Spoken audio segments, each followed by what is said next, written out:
Une provocation à grande échelle, c'est ainsi que Vladimir Poutine qualifie la présence de soldats ukrainiens sur le territoire russe. Quelques jours après leur incursion surprise, ces derniers auraient progressé de plusieurs kilomètres dans la région de Koursk. Ils se concentrent dans une zone autour de Soudja, une ville d'environ 5500 habitants qui abrite une station de gaz. Selon l'état-major russe, l'armée ukrainienne a lancé cet assaut mardi avec près d'un millier de soldats et des dizaines de véhicules blindés. L'ampleur de la progression des soldats ukrainiens n'est pas claire, mais les autorités russes à Koursk ont décrété l'état d'urgence après la mort de plusieurs personnes. Les combats ont également conduit Moscou et Kiev à évacuer des milliers de personnes des deux côtés de la frontière, dans les oblasts de Soumy et de Koursk. Jusqu'ici, les autorités ukrainiennes n'avaient fait aucun commentaire sur la situation, mais ce jeudi, un conseiller de Volodymyr Zelensky a qualifié cet assaut de conséquence de l'agression menée par la Russie en Ukraine. De son côté, Washington affirme avoir contacté Kiev afin d'en savoir plus sur les objectifs de cet assaut. Il s'agit de la plus importante incursion de l'armée ukrainienne en Russie depuis le début de la guerre. Has the German government learned its lesson from Nord Stream 2? Apparently, yes. German Chancellor Olaf Scholz paid a surprise visit to Belgrade a few weeks ago to sign a major lithium mining deal with Serbian President Alexander Vučić in a bid to reduce the EU's dependency on China. Germany has ambitions to build 15 million electric vehicles by 2030 to keep its automobile industry afloat, which the German economy is largely dependent upon. But widespread protests are planned across Serbia this weekend, with more than half of the Serbian population rejecting plans to mine in the Udar Valley.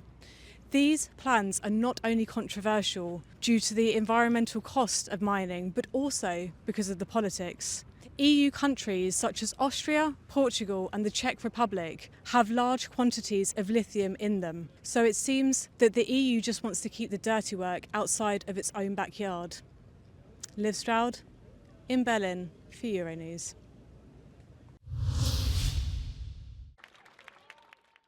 Les manifestants sont descendus vers le Parlement bulgare à Sofia pour dénoncer un amendement controversé à la loi sur l'éducation adoptée la veille.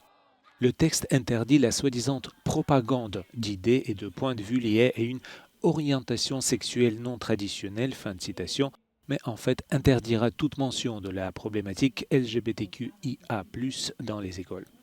Les féministes, les personnes LGBTQIA+, et d'autres groupes de défense des droits demandent l'annulation de cet amendement proposé par le parti d'extrême droite et ultranationaliste pro-russe Vazrajdane et dont la formulation rappelle les lois similaires russes et hongroises. Les ONG suggèrent qu'il s'agit d'une tentative du gouvernement bulgare de supprimer la visibilité des personnes LGBTQIA+, et de faire reculer les droits de l'homme. Les militants appellent l'Union européenne à en faire davantage pour lutter contre toute mesure discriminatoire à leur encontre. Le décret pénitentiaire approuvé cette semaine par le Parlement italien a déclenché un débat politique houleux. Une amélioration globale des conditions de détention, une augmentation du nombre de personnels pénitentiaires et une procédure d'accès à la libération anticipée simplifiée sont quelques-unes des dispositions de la nouvelle mesure. Les partisans du décret affirment que c'est la première fois depuis des années que le gouvernement s'attaque à ce problème. Si tratta di un problema grave, quello del sovraffollamento e dei suicidi in carcere, che viene affrontato per la prima volta dopo circa 15 anni di immobilismo e di assoluto silenzio da parte dei governi delle sinistre, e due esigenze, quella del garantismo e quello della sicurezza, che si coniugano dal nostro punto di vista assolutamente bene con questo decreto.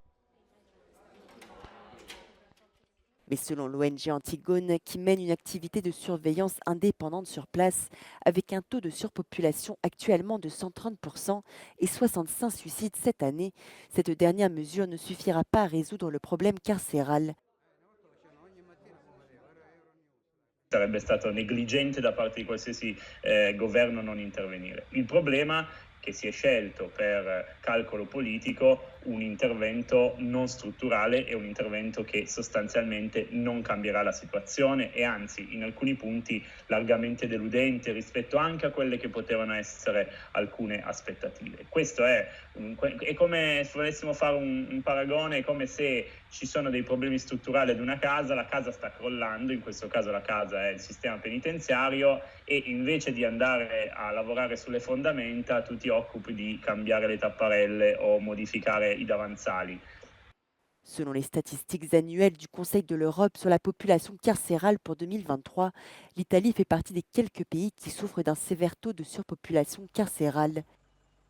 Da 30 anni a questa parte, a partire dagli Stati Uniti e poi in Europa, in generale nel mondo occidentale, si è deciso che il diritto penale e i sistemi penitenziari dovessero prendersi carico e risolvere problemi che in realtà non hanno nulla a che fare col penale e col penitenziario, ma che sono prima di tutto problemi sociali. Il tema delle tossicodipendenze, il tema del disagio giovanile, il tema della salute mentale, il tema della povertà. Il faudra un certain temps avant que certaines dispositions ne prennent effet. Pendant ce temps, les conditions de détention s'aggravent en raison des températures estivales élevées.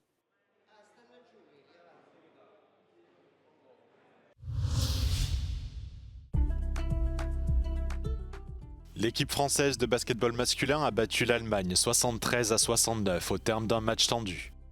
La France affrontera les États-Unis, champions olympiques en titre, en finale samedi. Le pays hôte des JO reste l'équipe européenne la plus titrée à Paris, suivie par les Pays-Bas qui ont ajouté une nouvelle médaille d'or à leur palmarès en s'imposant au pénalty en hockey masculin face aux champions du monde allemands. Caterina Banti et Ruggero Tita ont conservé leur titre olympique en multicoque mixte, maintenant l'Italie en 9e position du classement des nations avec 10 médailles d'or. La Chine est toujours 2e au tableau des médailles après un doublé or-argent en plongeon masculin au tremplin de 3 mètres. Les États-Unis, toujours en tête du classement, ont toutefois subi une défaite douloureuse en finale du 200 mètres masculin. Le Botswanais Letsile Tebogo a remporté l'or devant la star américaine Noah Lyles qui a dû se contenter du bronze. Noah Lyles aurait été contrôlé positif au Covid-19 2 jours avant la course. Première médaille olympique pour le Maroc après la large victoire 6-0 de l'équipe masculine de football contre l'Égypte dans le match pour la 3e place.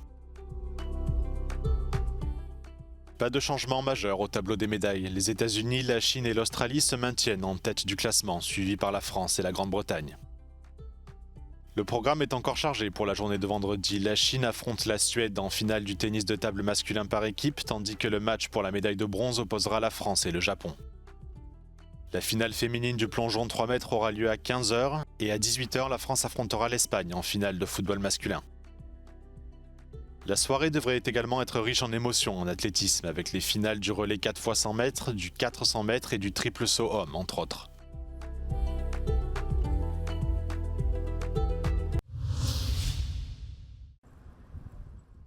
Dans les banlieues du nord et de l'est de Paris, plus d'un quart de la population vit sous le seuil de pauvreté.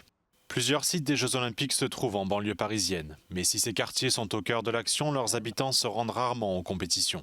Le village olympique est situé dans la banlieue de Seine-Saint-Denis. Les appartements actuellement utilisés par les athlètes deviendront des logements d'habitation après les Jeux. Mais le pourcentage de logements sociaux prévu initialement à 40% a depuis été revu à la baisse. Aujourd'hui, il est réduit à 20%. Dans cette équation, il y a quand même 80% qui seront à vendre et qui seront à vendre avec un prix excessivement cher. De telle manière à ce que les gens qui habitent ici, le quartier, ne pourront peut-être même surtout pas y accéder. Certaines banlieues tentent de combler le fossé apparent entre la pauvreté des habitants et les médailles d'or remportées par les athlètes à quelques kilomètres de là. Plusieurs fan zones installées en banlieue parisienne proposent des activités, mettent des installations sportives à la disposition des habitants et retransmettent les jeux en direct, le tout gratuitement. Ça peut leur permettre de s'amuser avec d'autres enfants aussi.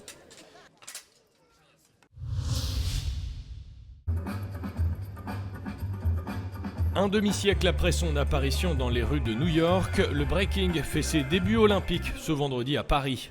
En attendant le début des épreuves, l'ambiance se chauffe à Châtelet, au lieu de la culture hip-hop parisienne. Ça va permettre de mettre en lumière cette discipline qui est à la fois surprenante et très physique. Et bien sûr, il y a des mouvements qui sont super beaux. Mais le plus important pour moi, c'est la créativité. trouve que c'est cool et tout parce que du coup on se fait repérer et tout par le break, parce que le break c'est quand même un sport, oui aussi, mais pour ma part quand même c'est pas que un sport, c'est avant tout un art. For me, when you say sport or culture is the same, but it's very good that we are in sport because it's a good promotion for the breaking. 32 danseurs et danseuses s'affronteront en duel ce vendredi et samedi avec un objectif, la première médaille d'or olympique de breakdance. Mais la danse est-elle vraiment un sport ou est-ce un art? Et d'ailleurs, pourquoi danse-t-on à travers le monde? Une exposition intitulée « Danser » ici à Paris pose ces questions. D'après la science, la danse est bonne pour votre corps et pour votre cerveau. Elle est aussi créatrice de liens sociaux. Cette exposition immersive invite les enfants et leurs parents autour d'espaces comme tourner, sauter ou se rencontrer lors d'un bal toutes les demi-heures. Dans tous les dispositifs, ce qu'on peut voir aussi, c'est qu'il y a des groupes, les familles qui viennent participer, danser. Et en fait, il y a du lien qui se crée aussi entre groupes, des personnes qui ne se connaissent pas. Et tout d'un coup, ça fait unité, union par la danse. Plusieurs chorégraphes ont imaginé ces espaces qui privilégient la créativité. Ici, pas de miroir, mais des avatars pour travailler le lâcher-prise plus que l'image. La danse, c'est vraiment une des premières formes d'expression qui est apparue en même temps que l'homme. La danse, elle apparaît dans les célébrations religieuses, elle apparaît dans le divertissement, dans cette envie de se célébrer. Chez l'enfant, dès la naissance, la motricité qui se met en jeu. C'est après, quand on grandit finalement, qu'il y a des inhibitions qui viennent se mettre un peu en place. Invitez un enfant à partir de 4 ans et vous venez en tant qu'adulte à l'exposition et c'est bon, vous allez pouvoir danser. L'exposition Danser, c'est à la Cité des Sciences et de l'Industrie à Paris jusqu'à juin 2026.